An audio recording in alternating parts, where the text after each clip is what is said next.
টুর্নামেন্টের ৩ নম্বর ম্যাচে আজকে রাতে নামবে কলকাতা নাইট রাইডার্স। যদিও মুম্বাই ইন্ডিয়ান্সের বিরুদ্ধে রেকর্ড খুব একটা ভালো না নাইট রাইডার্সের, তবুও গত কয়েক বছরে কিন্তু দুর্দান্ত পারফর্ম করেছে কেকেআর এই টিমের বিরুদ্ধেই। বিশেষ করে মুম্বাই ইন্ডিয়ান্সের বিরুদ্ধে কিন্তু ম্যাচে জ্বলে ওঠেন ভেঙ্কাটেশ আইয়ার।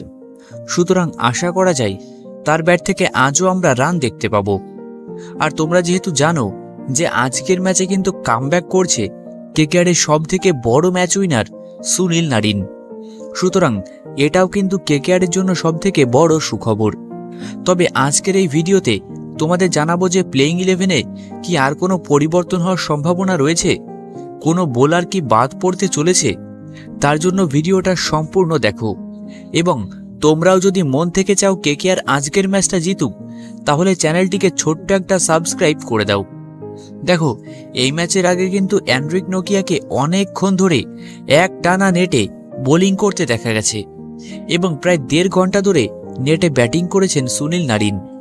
আর ক্যাপ্টেন অজিঙ্কা রাহানে জানিয়েছেন যে হয়তো আজকে ওয়াংখেড়ে স্টেডিয়ামের পিচ থেকে আমরা স্পিনারদের জন্য হালকা সুবিধা পেতে পারি।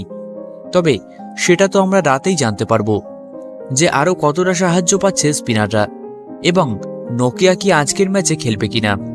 তবে তার আগে চলো দেখে নি কলকাতা নাইট রাইডার্সের সম্ভাব্য প্লেইং 11টা কেমন হতে পারে আজকের ম্যাচের জন্য।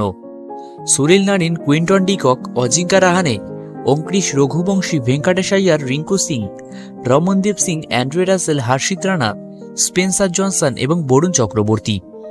হ্যাঁ, আমার মতে প্লেইং 11-এ পরিবর্তন করা একদমই উচিত নয়, কারণ একটা উইনিং কম্বিনেশন রয়েছে টিমের মধ্যে। স্পেন্সার জনসন একটু রান দিলেও আমি তো বলবো তাকে আরও কিছু ম্যাচে দেখে নেওয়া উচিত। এত জলদি টিমে পরিবর্তন করা ঠিক হবে না। শুধুমাত্র আজকের প্লেইং 11-এ মঈন আলীর পরিবর্তে সুনীল নারিনকে নামানো হবে, এবং আশা রাখছি বল হাতে কয়েকটা উইকেট এবং ব্যাট হাতে একটা আগুনের মতো ইনিংস আজকে তার কাছ থেকে আমরা দেখতে পাবো। যাই হোক, আমাদের জিততেই হবে আজকের ম্যাচ। তোমরা ভিডিওতে অবশ্যই কমেন্ট করে দিও জয় কেকেআর, এবং তোমাদের মতে আজকের ম্যাচে কে সব থেকে বেশি রান করতে পারে কেকেআরের হয়ে সেটাও নিচে কমেন্টে জানিও।